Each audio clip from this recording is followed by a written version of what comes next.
Welcome student, বেদাঙ্ক.com-এ তোমাদেরকে স্বাগত। আমি প্রিন্সিপিয়া ম্যাম, তোমাদের ম্যাথমেটিক্স টিচার। চলে এসেছি নতুন একটি অঙ্ক নিয়ে। চলো দেখে নেওয়া যাক অঙ্কটি। থিটা চতুর্থ পদে অবস্থিত হলে এবং sec theta is equal to 5/3 হলে 6 tan theta plus 5 cos theta by 5 cot theta plus cosec থিটার মান নির্ণয় করো। তো প্রথমেই আগে আমরা জেনে নিই যে থিটা যদি চতুর্থ পদে অবস্থিত হয় তার মানে এটা প্রথম পাদ, এটা দ্বিতীয় পাদ, এটা তৃতীয় পাদ, আর এটা চতুর্থ পাদ। চতুর্থ পাদে থিটা অবস্থিত হওয়া মানে এখানে কি কি পজিটিভ? কস আর সেক থিটা পজিটিভ, বাদ বাকি সবাই এই চতুর্থ পাদে কি নেগেটিভ। তাহলে এখানে কি বলে দিয়েছে? Sec theta is equal to 5/3। তাহলে sec theta is equal to 5/3। ঠিক আছে, তাহলে ট্যান থিটা কত হবে?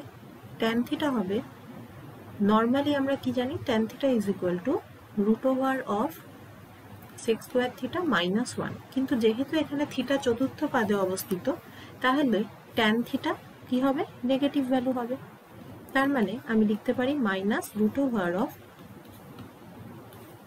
5/3 whole square minus 1 is equal to minus √of 25 minus 9/9। তার মানে মাইনাস √of 16/9, তার মানে মাইনাস 4/3। তাহলে কট থিটার ভ্যালুও নেগেটিভ, এবং কট থিটা মানে কি? 1/tan theta. তাহলে কট থিটা হয়ে যাবে কত? মাইনাস 1/4/3। তার মানে কত? মাইনাস 3/4। আবার দেখো এখানে কস থিটা বলে দিয়েছে কত?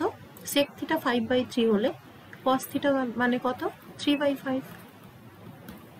আবার কট থিটা যদি আমার দেওয়া থাকে তাহলে কোসেক থিটার ভ্যালু কত হয়? কোসেক থিটা হয় 1 প্লাস কট স্কোয়ার থিটা, এটার রুট।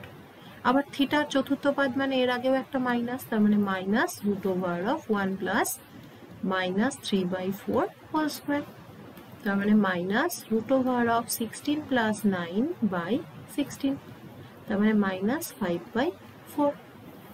এবারে তোমাকে মান নির্ণয় করতে হবে। তাহলে প্রথমেই আগে লিখে ফেলি 6 tan theta plus 5 cos theta by 5 cot theta plus cosec theta. তাহলে কি হলো দেখো, 6 tan থিটার ভ্যালু আমরা পেয়ে গেছি মাইনাস 4/3 প্লাস 5 cos থিটার ভ্যালু 3/5, 5 cot থিটার ভ্যালু দেখো মাইনাস 3/4, কোসেক থিটার ভ্যালু মাইনাস 5/4। তার মানে আমি পেলাম মাইনাস, এখানে দেখো 3 2s are, তার মানে মাইনাস 8 প্লাস 5 ক্যান্সেল হলে 3, নিচে দেখো এলো মাইনাস 15/4 মাইনাস 5/4। তার মানে উপরে এসছে মাইনাস 5, নিচে এসছে মাইনাস 20/4। তার মানে কত? মাইনাস 5 ইন্টু 4 বাই মাইনাস 20, তার মানে minus 20 by minus 20 is equal to 1। তার মানে নির্ণেয় মান হয়ে গেল 1।